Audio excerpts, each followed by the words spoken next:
Hey, how you doing? This is Chris Cardea, and I know you guys have seen the Nerf Triad 6K modification video, and you've seen how to simply mod a Triad. Now, of course, there's always a more complicated way of modding a Triad. Never really went into it. Why? I was happy with the 6K, then I went up to 8K.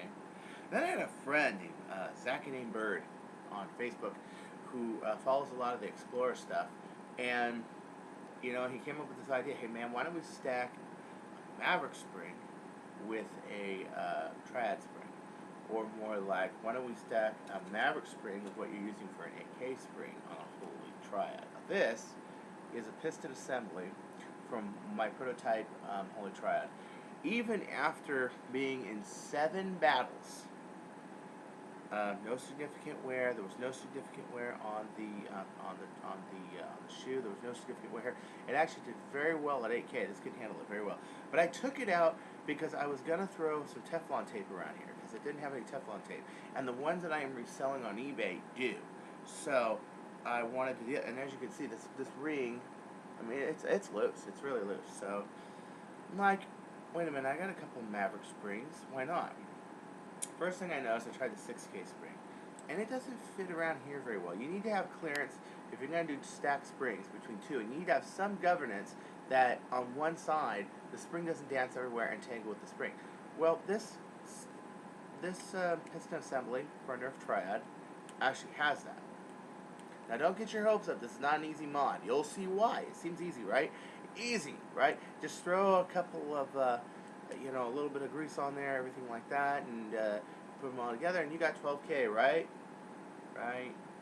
No, not that easy, because pretty soon your guns have to be something like this, just to stabilize the dart going out the barrel. This is the Ospec 16 kilogram Ultra Match. It has that B-style red dot sight that can pick either green or red dots. And I have, of course, the light-weighted back end on this, and I've got this over here, which has a compound bore. Ultra Match means compound bore. It does not mean, it means it goes from 11/32 and then opens up to 9/16. Really what it means, what that all is just one barrel with another barrel has it honed on the very end of it to be precisely fitting in the 9/16, that you could do this to the gun, even with the scope, and it's not going to slip off. See? Or you could do this when you're firing it,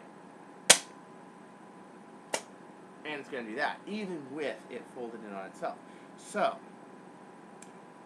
once you get a gun to a certain amount of power, if you try to fire darts out of just your normal Nerf gun breech, it's going to flutter, or it's going to lose a lot of it to instabilization for the dart to try to stabilize in flight, and you'll lose about 20 feet, maybe even as much as 50 of potential range on a dart. Not kidding, you can lose that much. I had a lot on my fire strings.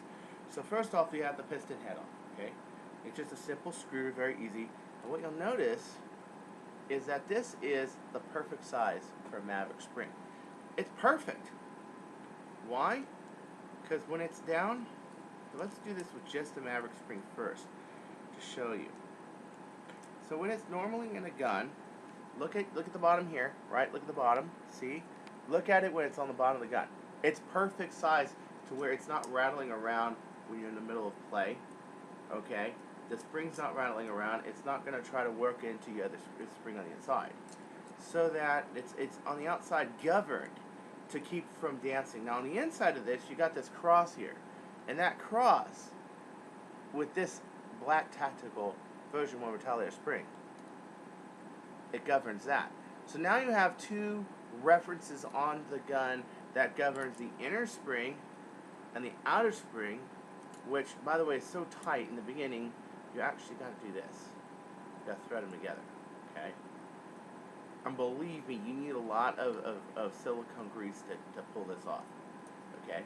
So, there it is. The two fit together. And you barely have enough room to pull it off. Barely, okay? So that when I go, this is going to keep this from going into from tangling on this end. This is going to keep from tangling on this. But what keeps it tangling from this end? Well, all you've got is pretty much just the post to keep it tangling from that end.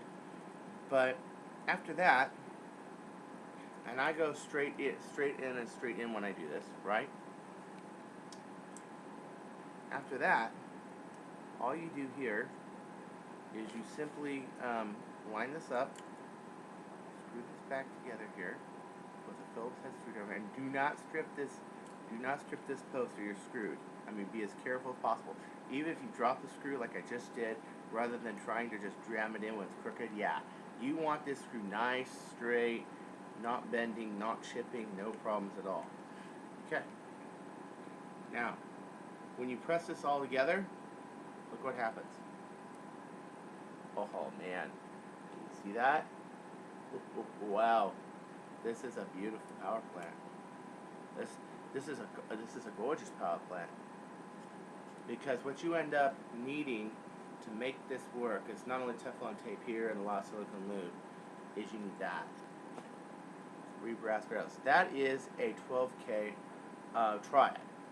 I have the same plant that I have here, because I have 2 gun rigs. So I'm always having the 2 guns, I'm always modding them. Just like the original Triad where I did one, I had to make the other just like the same, because I fight with 2 guns when I fight with Triads. So this gun right here is beautiful. So it, of course, breech loader. It holds 12K, no problem. See, but it's gorgeous. See? Had no problem. No springs cracking together, anything like that. But it took a lot of care to do it. The big thing is that when I got it out there, it was firing, but it was doing actually less than a normal Holy Triad, and I knew why that was. I needed a tighter barrel. I needed more stabilization on the dart. That's what I needed. So what I did, and I didn't take the posts out, the restrictors out, anything. You want to take the posts out, great, wonderful. Because if you want to shoot Steffens, you know, if you're in that kind of universe, hey, go for it, fine. But don't take the restrictors out, or you have no way to regulate all 3. Okay? Is that, as a 12K, make it powerful that you can shoot all 3? I don't know. I honestly don't know. It could, but then again, you're dividing not only the effort of the spring by 3, you're dividing the amount of air in here by 3. So if you're going to try to do a shotgun, I would cut this all the way down the breech, because you're not going to have a lot of air left to get your projectiles out of there. Okay? It's a very beautiful gun. Very nice. Of course, you know, I'm probably going to call it the Aw-Spec Triad, because I believe this is about as far as you can push a Triad. But, you know, I don't know. But you can see the concentric rings on here, and you can see how you I got maybe about a millimeter, maybe a half a millimeter of clearance, when all is positioned correctly. So, yeah, it works. But it goes all the way down, so you can see the crush length on it. It goes all the way down the bottom, which is that's where it needs to be in order to latch it. So you got it. So things to consider with the springs. I'm going to go into part 2 of this. So I'll tell you in a second what to consider when you're picking a spring mod. Springs aren't dead yet, and they may never be.